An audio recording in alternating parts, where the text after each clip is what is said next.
is cryptocurrency? Cryptocurrency, or crypto, is a collection of binary data which is designed to work as a medium of exchange. Cryptocurrencies are generally fiat currencies, as they are not backed by or convertible into a commodity. Some crypto schemes use validators to maintain the cryptocurrency. Generally, these token stakes get additional ownership in the token over time, via network fees, newly minted tokens or other such reward mechanisms. Cryptocurrency does not exist in physical form and is typically not issued by a central authority.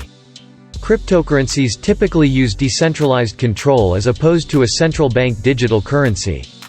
When a cryptocurrency is minted or created before issuance or issued by a single issuer, it is generally considered centralized.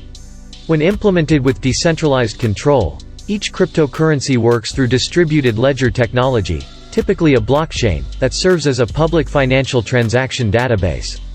Bitcoin, first released as open-source software in 2009, is the first decentralized cryptocurrency. Since the release of Bitcoin, many other cryptocurrencies have been created.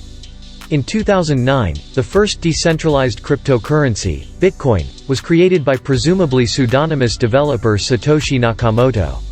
Like Bitcoin and other cryptocurrencies that would follow it, BitGold, not to be confused with the later gold-based exchange, BitGold, was described as an electronic currency system that required users to complete a proof-of-work function with solutions being cryptographically put together and published. Did you know this?